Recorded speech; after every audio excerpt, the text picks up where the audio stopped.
Hey guys, take it away. Yeah.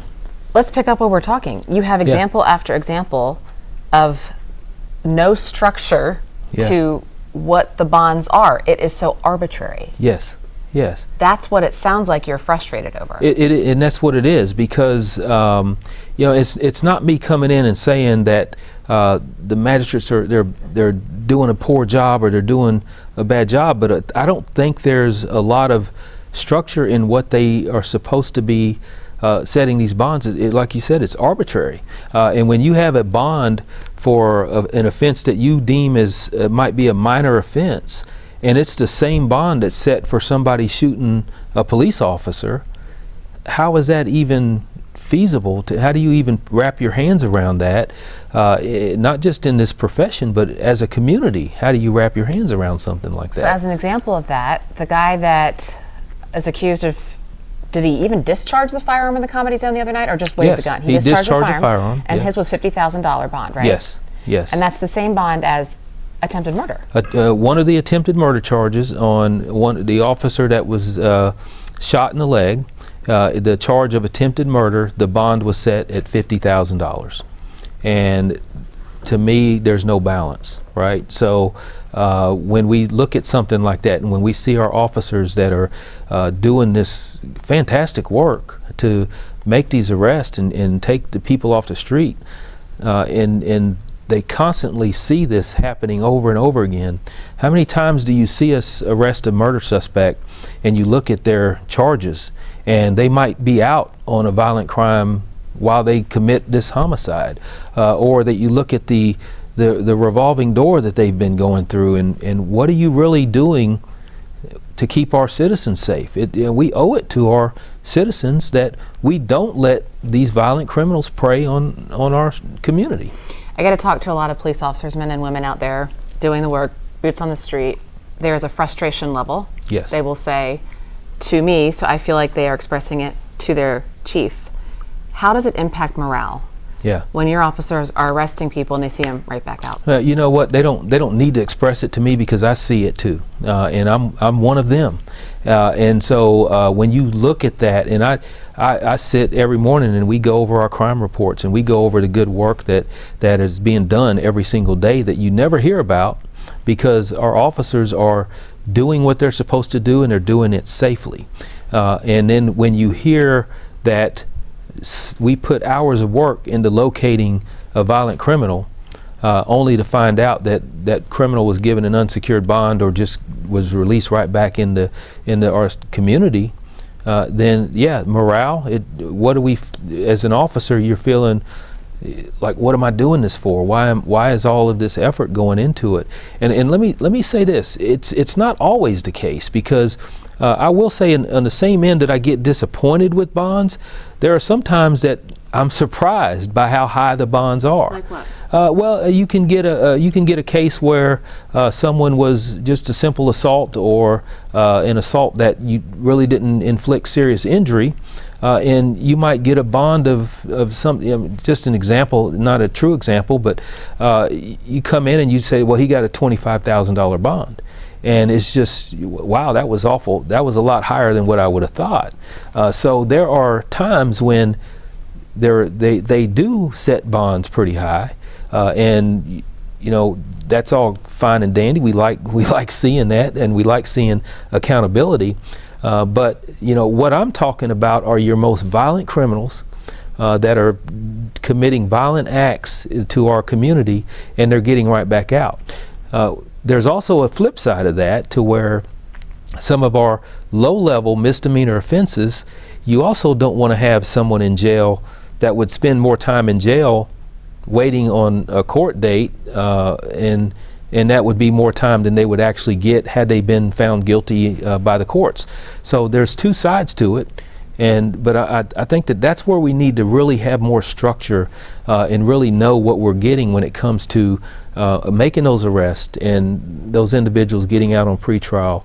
And when I have this conversation across the state with my colleagues and other police chiefs across the state, their frustration is similar.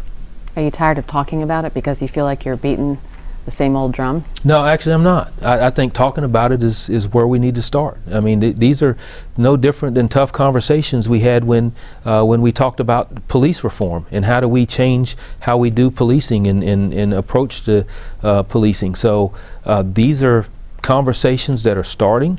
I think they need to happen, and fortunately there is an audience out there. I know that people want to see change, and I know they want to keep our community safe and to make this whole system better. It's not just police that we need to make the system better. It's not just the magistrates. It's not just the DA's office, the court system. I think we all have a piece of this, and we all have some responsibility. And I think once we start having these talks, we're going to be able to move the needle and make a difference. You're a pretty calm guy. Your demeanor right now even very calm, but it sounds like this is your issue. And is this something to say, okay, Chief Jennings wants to go down and say he needs to, how do you want to say it? This is your legacy. This is the thing you're choosing to voice. You see a lot of stuff, and you are clearly making us think about this one. Yes. If this is your issue, what do you want us to know about it as your legacy of trying to change it? Yeah. Well, I want you and I want everyone to know that we recognize what's going on. We are trying to make the difference and make changes to this part of the system. And if we can do that, we know that there is a piece of this that is geared towards community safety. And there are so many criminals that are released when they shouldn't be. But at the same time, we know that everyone has a right to a bond and to be able to have the opportunity to bond out and have due process in the criminal justice system. But what I'm saying is that if we can make this more consistent and we can make these changes, then to where we're keeping our people safe that we're sworn to protect and serve, we can't do that if we don't have all the pieces put together. How do you make it more consistent? Is it changing law? Is it just talking about it all the time and hoping that it gets consistent? Yeah. Well, I think legislation is going to have to be a part of it. I think we're going to have to really look at how our magistrates managed, how we are able to, how they are able to look at setting bonds, and what is their discretion in setting those bonds. I think that we have to make sure that it's not so broad, that they have some direction. So like I said, I'm not sitting here blaming the magistrates.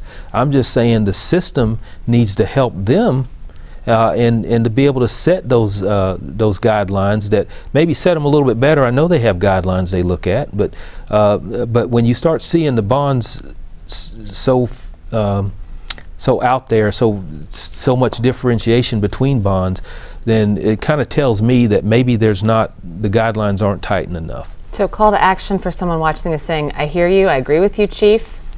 I want things to be consistent and not to have violent offenders back out because of a low bond on an ankle bracelet. What does that person listening thinking that do? Yeah, well, I think we have to have the discussions with our legislators. I think that we have to be able to contact the people that actually make the changes and make these differences. I had the discussion with the governor and the attorney general. I think that's a great start when all the chiefs are able to get together. And this week you talked with them? This week, that was actually Monday. So to be able to have that audience and to demand that audience is something that is important, to be able to make some movement and to make some adjustment in this. So when we start, if the public is saying that this is something that's important to them, then I think they need to make that known and to be able to contact the people who are able to make those changes and make those differences. So you're saying contact real specific here, the governor, the CMPD, the DA, who are we contacting? The governor, your senators, any city council, anyone that can sit and say that, you know what, I have the ability to push forward this change.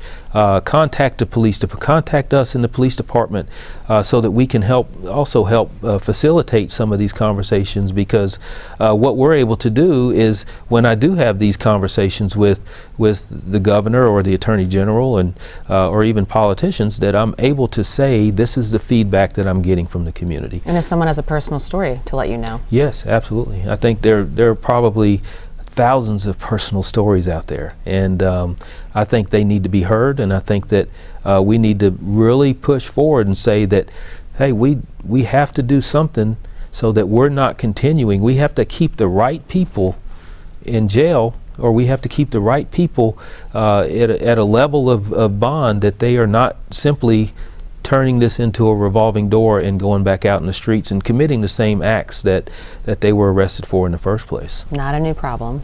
Not at all. It's been a frustration for many years that we have always talked about internally, but I think it's never really, it's time right now, I think, to really take a hard look at it as we see violent crime spiking across the country. I think it's important that all the pieces of the puzzle when it comes to the criminal justice system are working together in trying to help resolve the issue that we're seeing right now. So hopefully a new day, despite not a new problem. That we can only hope, yes.